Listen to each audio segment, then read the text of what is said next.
Welcome to this explainer. Okay, today we are looking at a concept that is going to fundamentally change how you retain complex information. Seriously, if you've ever felt like your brain is just, well, a leaky bucket when it comes to learning new stuff, you're in the right place. We're unpacking the spaced repetition blueprint to help you completely master long-term memory. Let's get right into it. So, have you ever crammed for an exam, pulled that grueling all-nighter, only to completely forget literally everything the very next day? Or maybe you've studied a topic for hours on end, you're feeling incredibly prepared, and then you sit down, look at the test paper, and just draw an absolute blank. It is incredibly frustrating. And honestly, it's probably the most common complaint among anyone trying to learn new material. But what if I told you the fix is actually way simpler than you think? The reality here is a massive paradigm shift.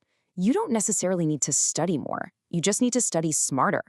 I know, we are so conditioned to believe that sheer hours and brute force equal better retention, but that's simply not true. It is all about how you study, and that is exactly where a technique called spaced repetition comes into play. Okay, let's dive into this. Here is our roadmap for today. First, the problem with cramming. Then, the science of spacing. After that, we'll hit the benefits of spaced repetition, how to actually do it, and finally, common mistakes and tips. Section 1, the problem with cramming. When we look at studying more versus studying smarter, the contrast is stark.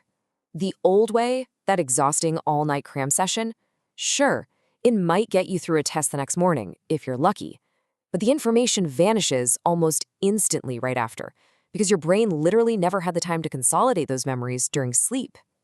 It overloads your cognitive capacity, and it's just highly inefficient. Studying smarter, on the other hand, through periodic retrieval, completely flips this dynamic. It relies on working with your brain's natural rhythms instead of fighting against them. Moving right along, Section 2, the science of spacing. So, what does this actually mean? Spaced repetition is a study technique where you review material over gradually increasing intervals of time. Practically speaking, this means you start looking at the info every other day, then you space it out to every few days, then maybe once a week, and so on. The real magic here is that right as your brain is on the absolute brink of forgetting the information, you force it to actively recall it. This sends a super powerful, hey, this is important, signal straight to your neurons.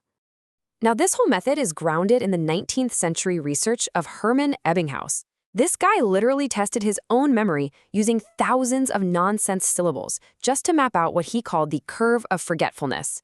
His research proves that, yeah, memory decays over time, but if we periodically retrieve that information, we stop it from sliding down that curve of forgetfulness. Every single time you actively recall the data, you strengthen the memory, and that allows you to remember it for way, way longer than you ever could from a single cram session. All right, Section 3, benefits of spaced repetition. Now, what's really interesting about this is how these benefits compound to make your life infinitely easier. Because it works based on that forgetfulness curve we just talked about, it drastically improves your long-term memory. And that makes it absolutely ideal for cumulative exams, where the information builds from one semester to the very next.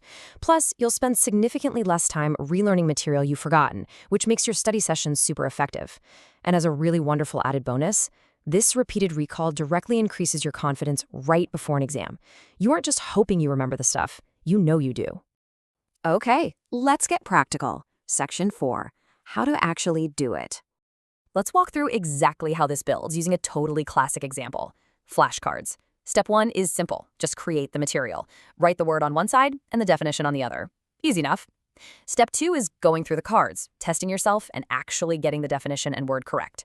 But step 3, this is the absolute secret weapon of this technique. You sort these cards into piles based on mastery. If you get a word correct consistently, you put it in a separate pile to review less often. This ensures you're reviewing all the necessary material without wasting your precious time on info you've already completely mastered. And this brilliantly illustrates what that actually looks like on the calendar. On day 1, you learn the material. On day 2, you review it. By day 5, just as that forgetfulness curve is starting to dip, you review it again. Then you stretch it out all the way to week 2. See what's happening? You are constantly extending the intervals as your memory improves. It is a highly strategic, totally customized review schedule. Finally, Section 5, common mistakes and tips. So there are three major traps people tend to fall into here. The first mistake is waiting way too long to start. Because the intervals literally need to increase over time, you can't just start a week before the test. The fix? If it's a huge final exam, you really need to start at least a month or two ahead of time. The second mistake is just reading the flashcard and saying, "Oh yeah, I totally knew that." No, the solution is you have to truly test yourself and force that recall. And the third mistake? Giving up right after missing a review session. Look, life happens. If you miss a day or two, don't stop completely and default back to cramming. Just pick up exactly where you left off. No big deal. I really want to emphasize this rule. You have to ignore the temptation and truly test yourself. This is all about avoiding that tricky illusion of competence. It is incredibly tempting to just flip the card over and agree with the answer. But remember, it's just studying. There's absolutely no penalty if you don't know the information yet. So take your time, do it properly, and really focus your energy on the difficult material. To wrap up, here are a few final tips to ensure this new habit actually sticks. Keep your review sessions short, and please make sure to take breaks. A really great way to balance your time and keep your brain from totally frying is using the Pomodoro technique. And finally, start slow. This is a brand new skill. Build up your stamina gradually as you start to master this new study technique. Which brings us to our final thought. Now that you have the literal blueprint to hack your memory and ditch those late-night cram sessions forever, what will you master next using spaced repetition? Seriously, whether it's a new language, complex math formulas, or a massive final exam, the tool is now right there in your hands. Good luck applying this to your very next learning endeavor.